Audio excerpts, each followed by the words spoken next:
In this video, we'll show you how we converted this grill from running on natural gas to run on propane. So on this Weber grill, we'll show you how to access and change the nozzles, as well as the hose going from the propane tank to the grill. And you should be able to use this video to do the opposite procedure going from LP to natural gas. So let's get started.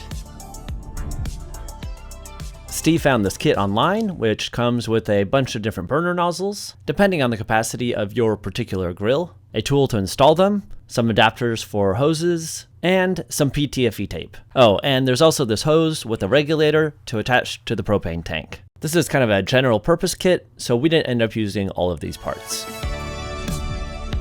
Steve's grill is a Weber Genesis 2 model, but I imagine these instructions wouldn't vary too much. Either way, we start off by removing the cooking grates and the flavorizer bars, as they're called, to expose the 3 burners inside. And below those burners are the heat deflectors. So now we just need to remove this panel, which was a lot easier than we expected. It was 1 screw down here on the left and 1 down on the right. From here, we saw that the panel was loose, so all we had to do was remove the 3 knobs. And these just come off with a bit of force. Then the panel just lifts off, though it's still connected by the igniter button. And here Steve is labeling the top wire with a piece of green tape, and then simply pulling apart these spade connectors. To remove a burner, you first have to maneuver the far end out of this little channel, and then you can slide the near end off of that little gas pipe that's connected to the knob, and that reveals the nozzle. With the burners moved out of the way, what you can use is driver tool to remove the old nozzles. Or not. This driver was 7mm, but we had to use a 5/16 inch socket to remove the existing nozzles. And these orange wires going to the igniters are preventing us from removing the burners entirely, so Steve's just holding it out of the way. Here you can see the old nozzle for natural gas, which is a bit different than the one for propane. With the 3rd nozzle out, we're ready to install the new ones. To figure out which nozzles you need, the nameplate sticker on the grill should say how many BTUs it can handle. In this case, it's 37,500 or 12,500 per burner. So the closest nozzles we have are 11,000 BTU.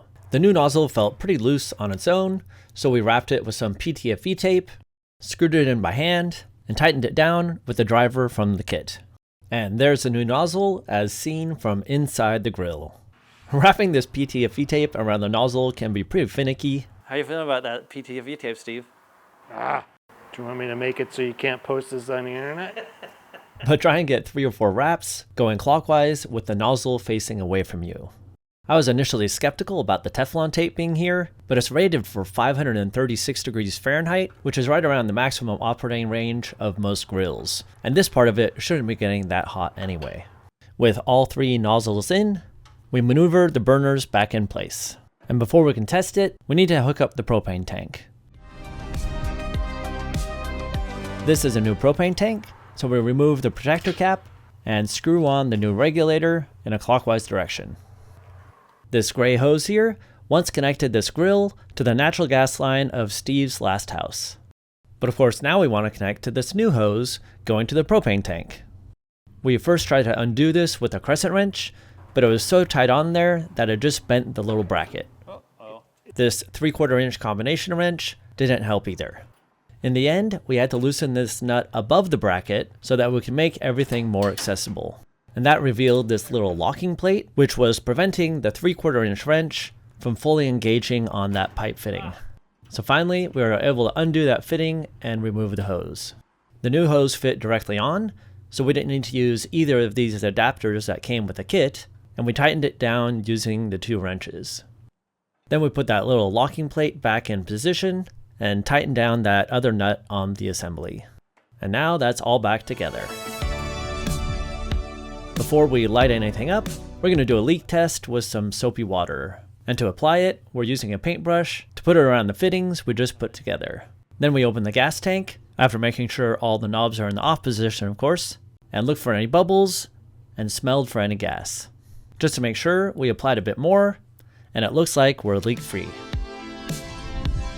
Before we reassemble everything, we want to make sure that the burner works. So we plug back in the igniter, stick a knob back on, open up the gas tank, and light it up. Or not. Even though that starter was sparking, we had to use a lighter. And that showed it appears to be working just fine. So we turned it off and closed the gas tank so we could put it back together. There's actually not much left to do at this point. Just lift the panel back into position, making sure to put those little plastic hooks into those holes. And then once that's pushed down, you can reinstall the 2 screws down below. From there, it's a simple matter of pushing the knobs back on, making sure to align that flat spot in the knob with the flat spot on the post that you're putting it onto. With all 3 knobs back on, we put back in the heat deflectors and the flavor savers. Finally, we turn on the bottle for an all systems test. The igniter still wasn't working, so we lit each burner with a lighter. And from what I read online, this is a pretty textbook propane flame with a little yellow tip at the top. If it doesn't look steady like this, you probably need to do some other troubleshooting. So that's how you convert a grill from natural gas to propane. So if you like videos like this, you might like this one here. You got my frustration for one of them. You don't need my frustration on 2 of them.